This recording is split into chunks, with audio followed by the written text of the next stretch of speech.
In recent years, Dr. Nordenstrom has become used to the skepticism of his scientific colleagues. However, he came to his electrical research with a record of accomplishments which are impressive. Dr. Nordenstrom is recognized as a brilliant pioneer in his field, diagnostic radiology. For example, in the 1950s, he developed fine needle biopsies to diagnose lung cancer. At the time, it was considered a revolutionary idea, but today it is used routinely throughout the world. He also pioneered, in the 50s, the techniques that led to the first X-ray pictures of the insides of blood vessels in the lungs. In the 60s, he was named Chief of Diagnostic Radiology here at the world-renowned Karolinska Hospital. And 3 years ago, he served as chairman of the assembly that chooses the Nobel Prize winners in medicine. Dr. John Austin, a radiologist at Columbia in New York, says Dr. Nordenstrom's credentials are rock solid. Oh, yes. He has not just impeccable credentials, but really extraordinary credentials. Without his past reputation, Dr. Nordenstrom probably would not have been allowed to take his theory about electrical forces in the body and apply it to the treatment of cancer.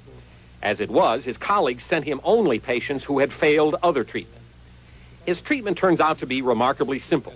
He attacks the tumors with a current running between two electrodes, one in the tumor and one outside the tumor.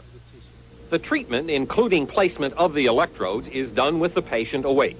This film was taken 5 years ago during the latter stages of his experiments on patients. Now we can start the treatment, and we build up the voltage slowly.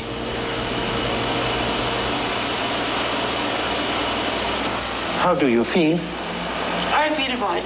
It's good. Don't you have any pain in the lung? No. There is.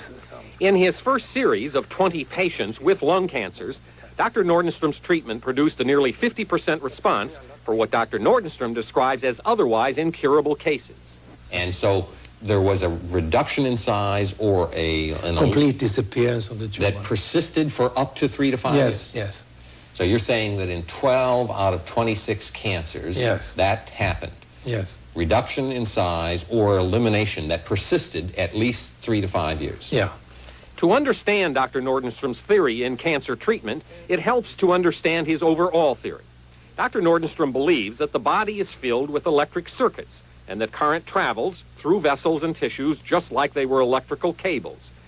The current can travel long distances through blood vessels or short distances through the walls of the capillaries into and out of surrounding tissues. When Dr. Nordenstrom places electrodes inside and outside the tumors and runs a charge between them, he believes he can manipulate these electrical forces to kill the tumor. Since all of Dr. Nordenstrom's original patients were considered incurable, it is not surprising that almost all have died since their treatment in 1978 and 79. However, 3 of his original 20 patients are alive today. Birgitta Carlson, a nurse outside Stockholm, had a gynecologic tumor which had spread to her lungs. Dr. Nordenstrom successfully treated 4 tumors in her lungs in 1978.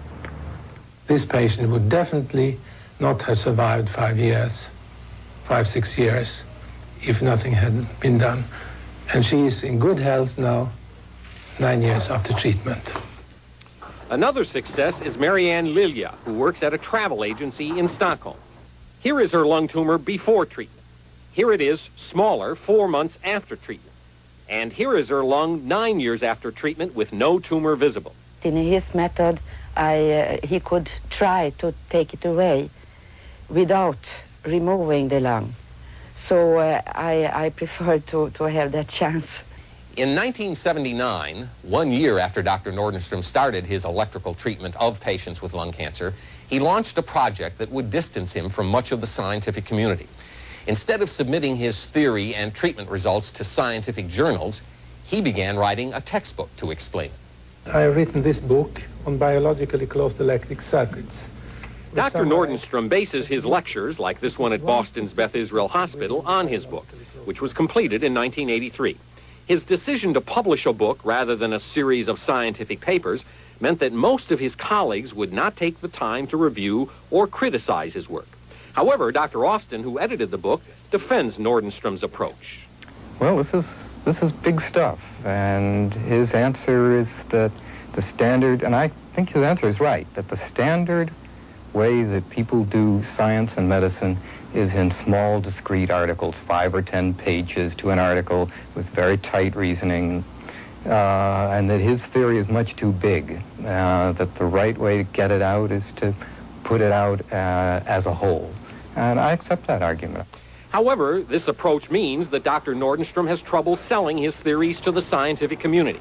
During a recent series of lectures in the U.S. this summer, he spoke mainly to small groups of radiologists, many of whom had never read his book or didn't understand his theories. Dr. Morton Glickman, a radiologist from Yale, did read the book because he was asked to write a scientific review of it. It took him a year to finish. And I really looked for holes in this because it was so off the wall. And I couldn't find any holes. By the end of the book, I was persuaded. I started skeptical like everybody else does. But it just was very careful, very thorough, complete, and eminently persuasive. Doctors here at Yale are interested in Dr. Nordenstrom's theories. There is also interest in possibly developing a study of his cancer treatment technique at Beth Israel. However, so far neither has committed to any research. In addition, several doctors in Italy have tried Dr. Nordenstrom's techniques on cancer patients. For the past year and a half, Dr. Giuseppe Gasso, an oncologist in private practice in Catania, has treated 30 patients with cancers of the lung, breast, mouth, and neck glands. We can say that this is a therapy that we have definitely found extremely satisfactory, and we are more and more amazed at the results we obtain. This is far from saying that this constitutes a miraculous therapy. We have to wait. We must be cautious and carefully evaluate the results.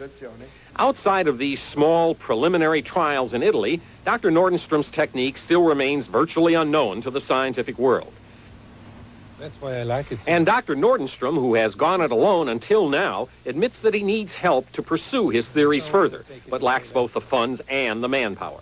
Now I need more sophisticated people to work with me, particularly engineers, but also doctors.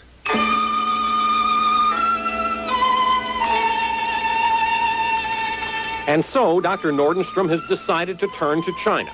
Doctors in Beijing have invited him to set up shop in China, where patients who would otherwise get no treatment will at least get some treatment, albeit experimental.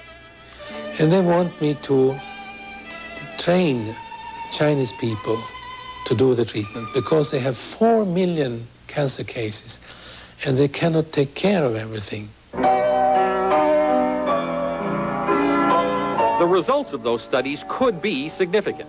But for now, Dr. Nordenstrom remains a giant scientific question mark, and we are left only to speculate. If he's wrong, he at least will have stimulated scientists to look anew at electricity in biological systems. And if he's right, that electricity circulates in the body in the ways he talks about, then I think there's just no question that this is going to be one of the major discoveries of the entire century. Wouldn't it be remarkable if it really was a breakthrough? But you know, Tim, it would seem to me that anybody who had lung cancer would not want to run over and see this doctor. Well, first of all, he is not treating patients currently, so that would be a logistical mistake. More importantly, as we tried to make clear, this is very preliminary work. Only a few patients studied. He's really spent most of his time developing his grand theory of electricity, not treating cancer patients. However, there are people starting to pay attention now. He's going to have some of his results published in a cancer journal.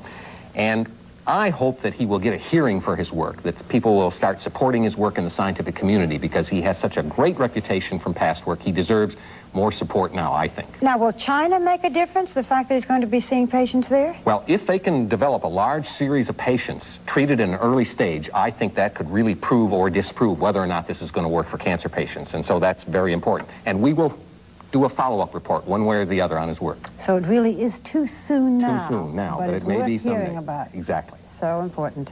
Thank you for telling us about this.